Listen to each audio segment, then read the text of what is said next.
이 시간에는 사도행전 22장 9절부터 16절 말씀까지 읽었습니다. 오늘은 사도행전 143번째 시간으로 부제목은 하나님의 은혜를 올려다보는 삶입니다. 하나님의 은혜를 올려다보는 삶.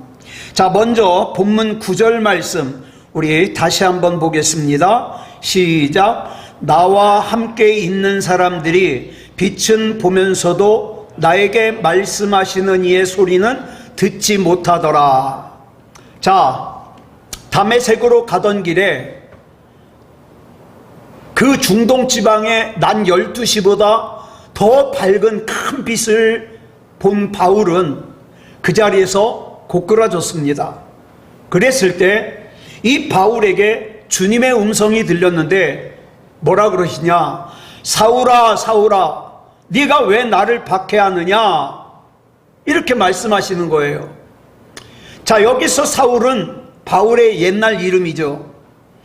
그래서 바울은 반사적으로 이렇게 물었어요. 주님 누구십니까?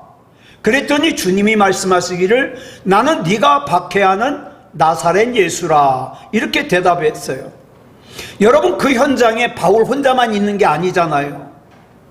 그 현장에는 다메섹에 있는 예수 믿는 사람들을 체포하러 가기 위해서 바울을 우두머리로 그 체포조가 여러 명이 함께 가고 있었어요. 그런데 그들은 여기 보니까 뭐라 그랬습니까? 빛은 보면서도 주님의 소리는 듣지 못했다 그랬어요. 근데 여러분, 이 사건이 사도행전 9장에 나오거든요. 사도행전 9장에 나오는 내용은 이 내용과 좀 달라요. 자, 9장 7절 볼까요? 시작. 같이 가던 사람들은 소리만 듣고 아무도 보지 못하여 말을 못하고 서 있더라. 자, 보세요. 동일한 사건인데 사도행전 9장 7절에서는 바울의 일행이 소리는 들었지만 아무것도 보지 못했다고 기록하고 있어요. 자, 그런데 본문에서는 빛은 보았지만 소리를 못 들었다고 기록하고 있어요. 둘 중에 어느 게 맞을까요? 여러분, 둘 다 맞습니다. 왜냐하면 이 두 증언을 종합해보면 좀 더 이 상황을 자세하게 파악할 수 있어요. 여기서 우리말 보다라고 번역된 헬라어는 데오레오예요. 듣다라고 번역된 헬라어는 아쿠오입니다. 이 두 동사는 보다, 듣다라는 뜻도 있지만 또 뭐가 있느냐? 분별하다, 이해하다라는 뜻도 가지고 있어요. 그러므로 오늘 본문은 이런 뜻이에요. 바울 일행이 뭔가를 본 것 같지만 그 빛이 주님이심을 분별하지 못했다, 이런 뜻이에요. 또 사도행전 9장 7절은 무슨 소리는 듣기는 들었지만 그 소리가 무슨 소리인지 이해하지 못했다, 이렇게 해석할 수 있는 거예요. 이 두 증언을 종합해보면 바울 일행이, 자, 바울이 예수님을 만나고 구원받는 그 현장에서 구체적으로 무슨 일이 일어나고 있는지 바울 외에는 다른 사람들은 정확하게 알지 못했다, 이 말이에요. 여러분, 우리가 똑같이 예배를 드리는데 어떤 사람은 그 예배 시간에 은혜를 받는 사람이 있는 반면에 어떤 사람은 은혜를 못 받는 사람이 있어요. 똑같지 않아요. 똑같은 예배를 드린다고, 똑같은 설교를 듣는다고 똑같지 않아요. 어떤 사람은 분별이 되는데 어떤 사람은 분별이 안 돼요. 어떤 사람은 이해를 하는데 어떤 사람은 이해를 못 해요. 자, 주님의 빛과 주님의 말씀이 한 장소에 임했지만 그 현장에 있던 사람들 가운데 주님을 만나고 주님의 말씀을 들어 이해하고 구원받은 사람은 바울밖에 없었어요. 자, 그런데요, 그 바울이 어떤 사람입니까? 다메섹에 있는 예수 믿는 사람들을 잡으러 가는 체포조의 우두머리예요. 가장 흉측한 폭도예요. 그런데도 주님의 구원의 은총이 그 바울 한 사람에게만 임했더라. 그래서 바울은 뭐라 그럽니까? 구원이 주님의 선물이라고 얘기하는 거예요. 내가 마땅히 받을 자격이 없지만 내가 그 은혜를 받았다 이 말이죠. 내가 아무것도 한 일이 없이 오히려 다메섹으로 예수 믿는 사람들을 체포하러 가는 그 체포조 가운데 가장 흉측한 폭도였던, 우두머리였던 나만 구원받았잖아요. 예? 나만. 그러니 이 은혜를 어떻게 말로 설명할 수가 없어요. 내가 열심히 뭘 해서 구원받았으면 뭘 해서 구원받았다고 얘기를 할 텐데, 가장 흉측한 폭도의 우두머리인 나만 그 빛을 보고, 나만 그 음성을 듣고, 나만 주님의 빛을 갖다가 구분하고, 나만 그 말씀을 이해했으니 이걸 어떻게 설명하냐고요. 그래서 바울은 그 구원을 선물이라고 얘기를 하는 거예요. 자, 본문 10절에서 구원의 은총을 입은 자기가 이제 뭘 해야 될지 바울이 주님께 여쭙습니다. 같이 읽어볼까요? 시작. 내가 이르되 주님 무엇을 하리이까? 주께서 이르시되 일어나 다메섹으로 들어가라. 네가 해야 할 모든 것을 거기서 누가 이르리라 하시거늘. 여러분, 진짜 하나님을 만난 사람, 진짜 구원받은 사람, 진짜 믿음다운 믿음을 가진 사람은요, 주님 주시옵소서, 이것 주시옵소서, 저것 주시옵소서 그러지 않아요. 뭐라 그럽니까? 주님 제가 뭘 할까요? 주님 제가 뭘 해야 되겠습니까? 이렇게 물어요. 이게 정상이에요. 바울의 이 질문에 주님께서는 바울이 앞으로 뭘 해야 될지를 알려줄 사람을 다메섹에 준비해 놨다고 말씀하셔요. 여러분, 주님께서는 아무런 대책도 없이 바울을 부르신 것이 아니에요. 전에 말씀드렸던 것처럼 우리 주님은 이 다음을 계획하시고 이 다음을 준비하시고 일하시는 분이에요. 그 주님이 다메섹에 다 준비해 놓으셨어요. 주님께서는 이 세상에 수없이 많은 사람들 가운데 그날 그 시각 다메섹으로 가는 그 길 위에서 정확하게 바울을 구원해 내시기 전에 바울을 위해서 필요한 모든 준비를 다 해놓으셨다 이 말이에요. 자, 본문 11절 보겠습니다. 시작. 나는 그 빛의 광채로 말미암아 볼 수 없게 되었으므로 나와 함께 있는 사람들의 손에 끌려 다메섹에 들어갔노라. 자, 주님의 빛이신, 또 빛이신 주님을 만난 이 바울은 동시에 주님을 만남과 동시에 육체의 눈으로 세상을 볼 수 없게 됐어요. 왜? 그 중동 지역에 태양이 장렬하는 그 중동 지역에 난 12시 햇빛보다 더 밝은 빛을 받기 때문에 눈이 상했어요. 앞이 안 보여요. 예. 자, 보세요. 주님을 만나는 순간 육체의 눈으로 세상을 볼 수 없게 됐다. 이 얼마나 중요한 메시지입니까?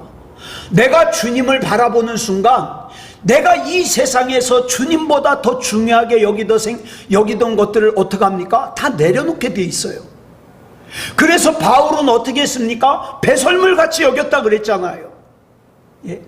사도행전 9장에서 앞을 볼 수 없는 바울이 다른 사람들의 손에 이끌려 가지고 다메섹으로 들어간 지 사흘째 되는 날이에요. 그러니까 사흘 동안, 3일 동안 바울은 앞을 못 보고 지낸 거예요. 자, 본문 12절부터 13절까지 보겠습니다. 시작. 율법에 따라 경건한 사람으로 거기 사는 모든 유대인들에게 칭찬을 듣는 아나니아라 하는 이가 내게 와 곁에 서서 말하되 형제 사울아 다시 보라 하거늘 즉시 그를 쳐다보았노라.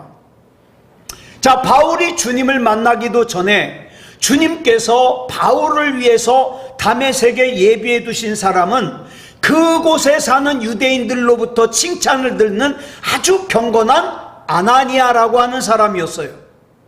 이 아나니아는 사도행전 9장 11절에 보니까 예수님께서 이 아나니아에게 자, 다메섹에 가면 직가라는 곳이 있는데 이 직가라는 곳에 유다라고 하는 사람의 집에 가보면은 거기 사울이라는 사람이 있다, 이렇게 보내셨어요. 근데 여기 직가가 뭐냐면 이게 한자예요. 고들 직자 거리 각자, 그래가지고 고든 길이라는 거예요. 우리로 말하면 옛날에 신장로요. 예, 큰 길, 대로변.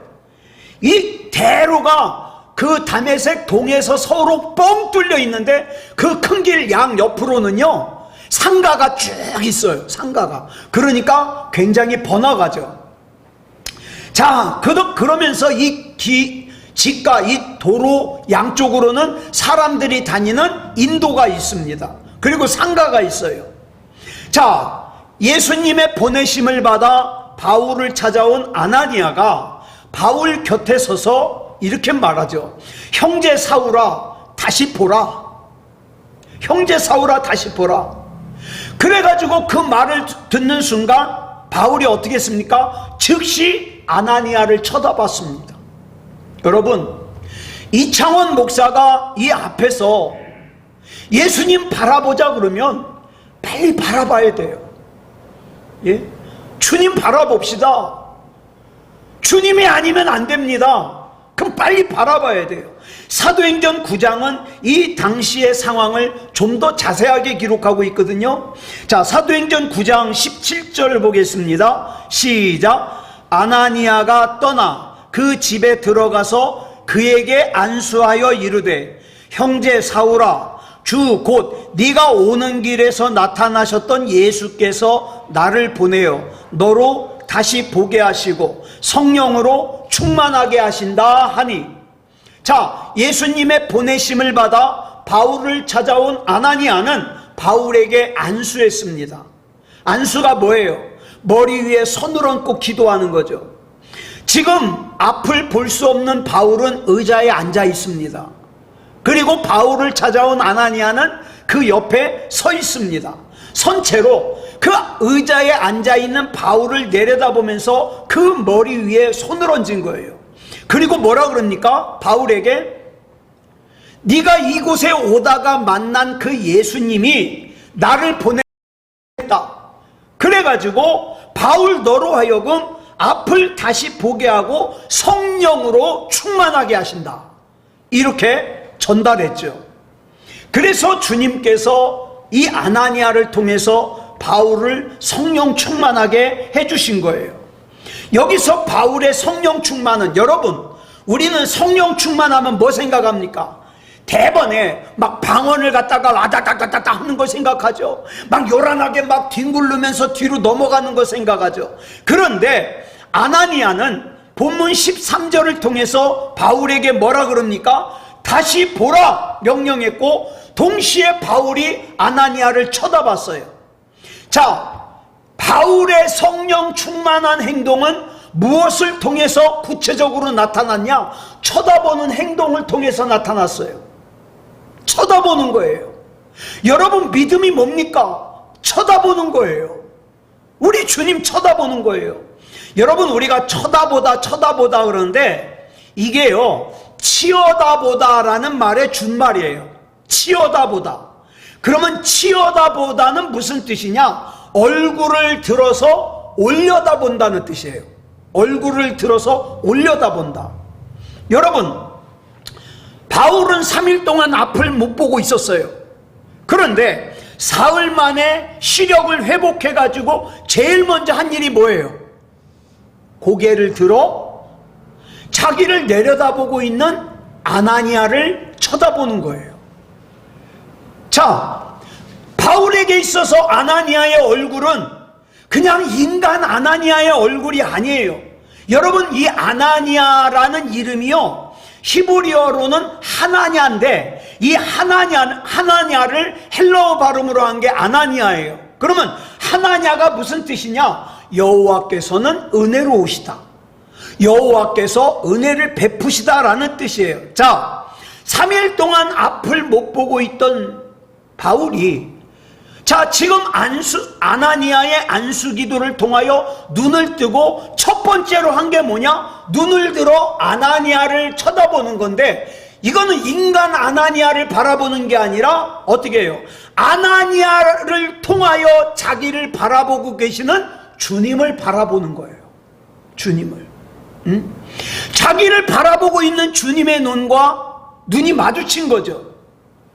여러분, 하나님께서 당신의 은혜로 바울을 벌써부터 품고 있던, 언제부터?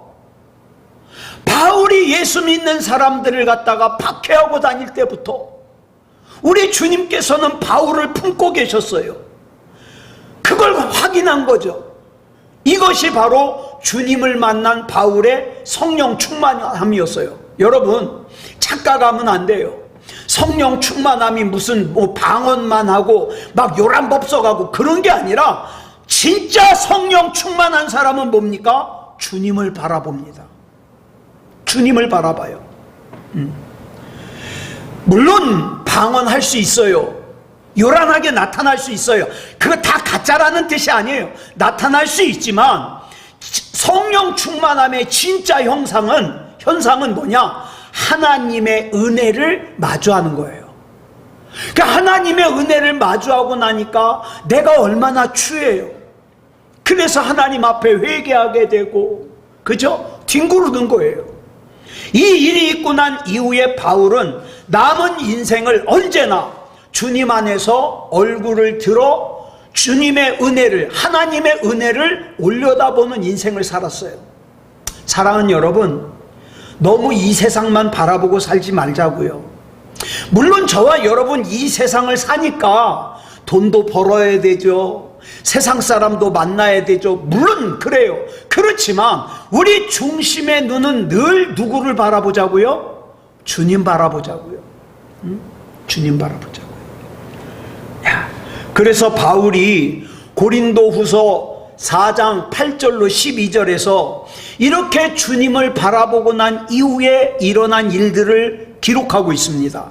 뭐라고 기록하나 볼까요? 시작. 우리가 사방으로 우겨쌈을 당하여도 쌓이지 아니하며 답답한 일을 당하여도 낙심하지 아니하며 박해를 받아도 버림받지 아니하며 거꾸로 뜨림을 당하여도 망하지 아니하고 우리가 항상 예수의 죽음을 몸에 짊어짐은 예수의 생명이 또한 우리 몸에 나타나게 하려 함이라. 우리 살아있는 자가 항상 예수를 위하여 죽음에 넘겨짐은 예수의 생명이 또한 우리 죽을 육체에 나타나게 하려 함이라. 그런즉 사망은 우리 안에서 역사하고 생명은 너희 안에서 역사하느니라. 아멘. 여러분, 한 인간이 일평생 수고하고, 여러분 얼마나 지금까지 수고 많이 하셨어요? 얼마나 애쓰면서 살았어요? 그런데 그 결과가 사방으로 우겨쌈을 당해요. 매사가 답답한 일투성이에요. 그 다음에 주변 사람들이 괴롭혀요. 인생이 꼬꾸러질 때가 한두 번이 아니에요. 그래가지고 차라리 죽었으면 좋겠다는 생각이 들 때까지 갔다면 그 인생이 얼마나 불행하냐고요. 그런데 바울은 전혀 그렇게 생각하지 않아요. 어떤 경우에도 스스로 절망하여 차포자기에 빠지지 않아요. 왜? 다메섹으로 가던 길에 예수님을 만난 이후부터 늘 하나님의 은혜를 바라보는 삶을 살았기 때문에 낙심에도 절망에도 빠지질 않아요. 여러분, 저와 여러분이 그래서 늘 이렇게 기도해야 돼요. 주님, 나는 주님 아니면 안 됩니다. 주님, 날 붙들어 주시옵소서. 이 절망스러운 상황에도 날 이끌어 주시고, 이 낙심이 충만한 이 상황에도 날 이끌어 주시옵소서. 나는 주님만 바라봅니다. 늘 이렇게 기도하는 거죠. 고개를 들어 하나님의 은혜를 올려다 보기만 하면 그 모든 것은 누군가를 구원하시기 위한, 누군가를 하나님의 은혜로 이끄시기 위한 하나님의 신비스러운 섭리이고 역사라는 것을 우리는 확인할 수 있어요. 여러분, 우리 하나님께서는 저와 여러분을 아무 계획 없이 끌고 다니시는 분이 아니에요. 이미 다 준비하셨어요. 그런데 어떤 사람이 그 길 가운데 후회 없이 갈 수 있느냐? 돌아가지 않고 갈 수 있느냐? 하나님의 은혜를 바라보는 사람. 그래서 세속적인 성공과 출세를 초월해서 하나님의 은혜 속에서 하나님의 은혜를 바라보며 추구했던 바울은 진짜 성령 충만한 사람이죠. 그런데 그렇게 될 수 있었던 동기는 바울 자신에게 있는 게 아니에요. 영이신 주님께서 폭도였던 바울을 빛으로 먼저 찾아가셔서 만나주시고 아나니아를 통해서 하나님의 은혜를 올려다볼 수 있게끔 초청해 주셨기 때문에 가능한 거예요. 제가 가만히 보니까 교회를 오래 다니긴 했지만 하나님의 은혜를 한 번도 쳐다보지 못한 사람들이 많아요. 왜 그럴까요? 그냥 교회만 다니는 거예요. 하나님의 은혜에 갈급하질 않아요. 나는 그냥 하나님 없어도 되는 줄 알아요. 그냥 교회만 다니면 그걸로 끝인 줄 알아요. 아니요. 우리는 하나님이 아니면 안 돼요. 지금 이 말을 누가 하고 있느냐? 두 쇠사슬에 꽁꽁 묶인 바울이 자기를 죽이려고 달려드는 유대인들에게 지금 얘기하고 있는 거예요. 자기가 사도행전 9장에서 경험했던 일을. 지금 천부장은 이 바울이 유대인들에게 맞아 죽을까봐 로마 군인들을 통하여 지키고 이 바울을 지금 안토니아 요새로 옮기려고 하고 있어요. 자, 그런 상황에서 지금 유대인들에게 이 변증을 하고 있는 거예요. 자, 교회를 짓밟던 폭도였던 자기에게 임한 우리 주님의 구원, 그리고 3일 동안 시력을 잃어버렸던 자기의 눈을 회복시켜서 보게 하면서 첫 번째로 하나님의 은혜를 올려다보게 했던 그 하나님의 은혜를 지금 유대인들 앞에서 변증하고 있는 거예요.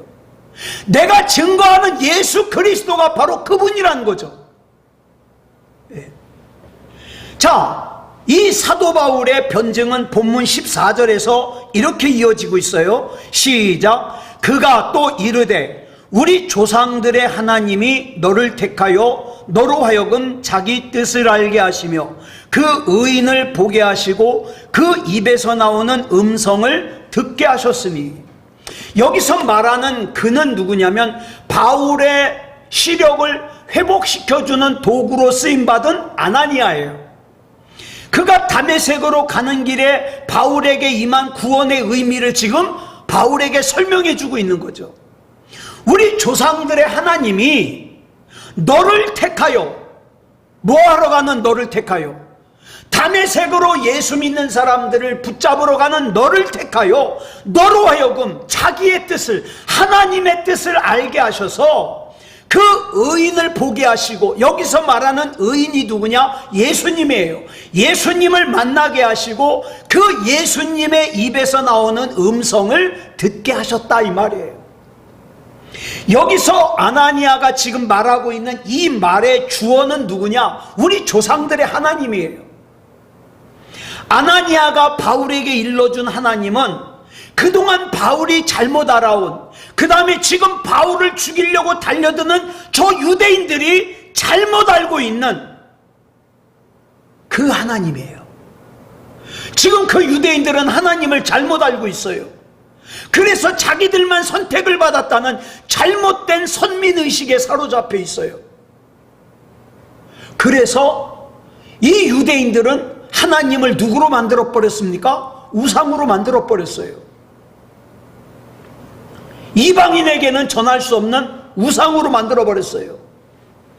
믿음의 조상인 아브라함과 이삭과 야곱을 부르셨던 하나님, 우주 만물을 주관하시는 살아계신 삼위일체 하나님, 아나니아는 그 하나님께서 바울에게 베푸신 구원을 오늘 이 본문 14절에서 4개의 동사로 설명을 하고 있어요. 첫 번째 동사는 뭐냐?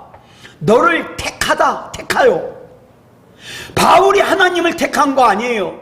하나님께서 바울을 택하신 거예요. 바울은 저기서 지금 자기를 죽이려고 하는 유대인들과 똑같이 하나님을 우상으로 만들었던 사람들이에요. 자기를 선민이라고 착각했던 사람이에요. 그런데 그런 자기를 택해 주셨어요. 그래서 깨닫게 해주셨어요. 오늘날에도 하나님 잘못 믿는 사람들 많아요. 입으로는 주여 주여 그러지만 절대 하나님이 주인이 못되게 하는 사람들이 많아요. 자기가 주인이에요. 그저 하나님은 자기 필요를 채워주는 분, 자기가 도와달라 그러면 반드시 도와주셔야 되는 분, 그 외에는 간섭하면 안 되는 분. 이 유대인들하고 똑같죠. 그런데 하나님이 나를 택하여 내가 하나님이 믿어지게 하시고 믿음다운 믿음을 가지게 하시고 구원받을 만한 믿음을 가지게 하시는 거예요. 그 다음에 두 번째로는 하나님께서 바울로 하여금 당신의 뜻을 알게 하셨어요. 알게. 바울을 택하신 하나님께서는 바울을 그냥 내버려 두신 게 아니라 친히 아나니아를 바울에게 보내셔가지고 하나님께서 바울을 택하신 이유를 설명하게 하시죠. 세 번째로는 바울로 하여금 그 의인을 보게 하셨어요. 예수님을 보게 하셨어요. 그래서 바울이 뭐라 그래요? 바울을 뭐라고 불러요? 사도 바울이라고 부르는 거예요. 왜? 예수님 만났잖아요. 여기서 아나니아가 언급한 그 의인은 바울이 다메섹으로 가는 길에 만났던 예수님을 유대식으로 표현한 거예요. 자, 바울이 다메섹으로 가는 길에 예수님께서 찾아오셨을 때 바울과 같이 동행하던 사람들은 똑바로 구분을 못했어요. 똑바로 분별을 못했어요. 예수님을 알아보지 못했어요. 그러나 바울은 봤어요. 바울은 분별이 돼요. 여러분, 내가 하나님이 하나님으로 믿어지는 건 당연한 게 아니에요. 나보다 더 똑똑한 사람도 못 믿어요. 근데 내가 믿어지잖아요. 내가 믿어지잖아요. 그래서 마지막으로 하나님께서 바울로 하여금 예수님의 입에서 나오는 음성을 듣게 하셨어요. 자, 바울이 구원받는 현장에서 바울의 일행들은 몰랐지만 바울은 알았어요. 듣기도 했어요. 보기도 했어요. 분별하기도 했어요. 그래서 바울은 네가 왜 나를 박해하느냐? 나는 네가 박해하는 예수라. 이 주님의 음성을 분명하게 들었어요. 이거는 바울이 노력해서가 아니에요. 하나님께서 바울에게 베풀어 주신 은혜예요. 사랑하는 여러분, 지금 이 시간 나는 하나님이 아니면 안 돼, 나는 하나님이 나의 주인이야, 하나님이 나의 전부야, 이렇게 믿어지고 이렇게 결단할 수 있다면 내가 남들보다 이해력이 좋아서가 아니에요. 하나님이 그런 마음을 내게 주신 거예요. 은혜를 주신 거예요. 그래서 하나님께서 당신의 은혜로 바울을 택하시고 바울로 하여금 알게 하시고 보게 하시고 듣게 하신 거예요. 자, 본문 15절 보겠습니다. 시작. 네가 그를 위하여 모든 사람 앞에서 내가 보고 들은 것에 증인이 되리라. 한글 성경에는 빠져 있는데 헬라어 성경을 보면 이 15절 앞에 뭐가 있느냐? 호티라는 단어가 있어요. 이 호티라는 단어는 뭐냐면 이유를 설명하는 거예요. 자, 하나님께서 15절이 하나님께서 바울을 택하시고 알게 하시고 보게 하시고 듣게 하신 이유가 뭐냐? 너를 모든 사람 앞에서 네가 보고 들은 것에 증인이 되게 하려고. 증인. 여러분, 우리 하나님께서 저와 여러분에게 베풀어 주신 은혜는 저와 여러분을 증인이 되게 하시려고 그래요. 증인. 예. 마가복음 13장은 예수님께서 임박한 예루살렘의 멸망과 장차 있을 종말에 대해서 예언을 하신 말씀을 담고 있는데 그 마가복음 13장 37절을 보면 이렇게 말씀하셔요. 시작. 깨어 있으라. 내가 너희에게 하는 이 말은 모든 사람에게 하는 말이니라. 지금 이 말씀을 듣고 있는 사람은 예수님의 12명의 제자밖에 없어요. 근데 그 제자들에게만 하시는 말씀이 아니라 모든 사람에게 하시는 말씀이에요. 시간과 공간을 초월해서 과거와 현재와 미래를 총망라하여 이 땅을 거쳐가는 모든 사람에게 하시는 말씀이에요. 뭐라고? 깨어있으라고. 예? 깨어있으라고. 성경은 주전 약 4,000년 전부터 2,000년 전까지, 자, 하나님께서 특정 지역의 특정한 사람들에게 하신 말씀이에요. 그럼에도 불구하고 그 말씀을 21세기를 살고 있는 그 지구 반대편에 있는 우리가 그 말씀이 믿어지고 그 말씀을 읽으며 그 말씀을 들으며 은혜를 받는 것은 시간과 공간을 초월하여 모든 사람을 위한 말씀이기 때문에 그래요. 이런 의미에서 2000년 전에 아나니아가 바울에게 말했고, 바울이 예루살렘에서 자기를 죽이려고 하는 유대인들 앞에서 자기 변증을 하면서 인용한 그 본문 14절부터 15절까지의 말씀 역시 그 사람들에게만 하는 말씀이 아니라 저와 여러분에게도 하는 말씀이에요. 우리 각자가 어떻게 구원받을 수 있었습니까? 여러분, 내가 어떻게 예수님이 믿어지게 됐죠? 내가 무슨 노력을 했나요? 내가 막 성경을 열심히 읽다가 믿음이 생겼나요? 내가 막 기도원에 가가지고 막 40일 동안 금식 기도하다가 믿음이 생겼나요? 그런 거 아니잖아요. 하나님이 날 선택해 주셨어요. 살아계신 하나님께서 우리 각자를 택하셔서 우리로 하여금 하나님의 뜻을 알게 하시고 보게 하시고 또 듣게 하셨어요. 그 까닭은 저와 여러분을 증인으로 쓰려고 그래요. 증인으로. 내가 말을 잘하거나 잘못하거나 상관없습니다. 하나님께서는 위대한 아브라함이나 모세 혹은 바울만의 하나님이 아니라 이 시간 내가 하나님이 믿어진다면, 이 시간 내가 예수님을 나의 구주로 영접한 상태라면 하나님은 나의 하나님이에요. 그리고 나를 증인으로 쓰시길 원하셔요. 증인으로. 자, 본문 16절 보겠습니다. 시작.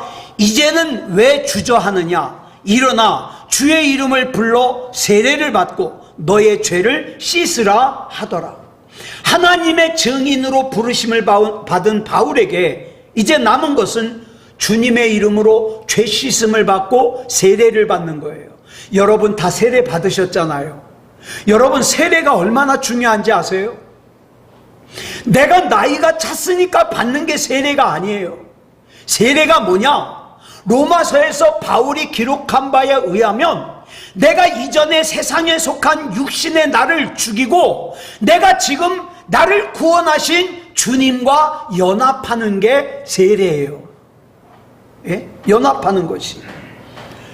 우리의 죄값을 대신 치러주시기 위해서 십자가에서 내 대신 돌아가신 우리 주님과 연합하는 거예요. 한마디로 말해서 세례는 하나님의 은혜 속에서 하나님을 위한 증인으로서 내가 사는 거예요. 그러니까 여러분, 내가 잘 모르면 내 주변 사람들에게, 아직 예수님을 구주로 영접하지 못한 사람에게 예수 믿읍시다라고 한마디라도 하는 것이 증인이에요. 아우, 나 창피해서. 여러분, 성경에 뭐라 그랬는지 아세요? 네가 사람들 앞에서 나를 부끄러워하면 나중에 훗날에 네가 하나님의 심판대 앞에 설 때 내가 널 부끄러워할 거야 그랬어요. 저와 여러분이 하나님 부끄러워하면 안 돼요. 예수님 부끄러워하면 안 돼요. 여러분, 세상의 법정에서는 증인을 중요하게 여기지만 하나님의 법정 앞에서는요, 증인이 중요한 게 아니라 뭐가 중요해요? 예수님을 구주로 영접하고 변화된 내 삶이 증인이에요. 내 삶이. 예.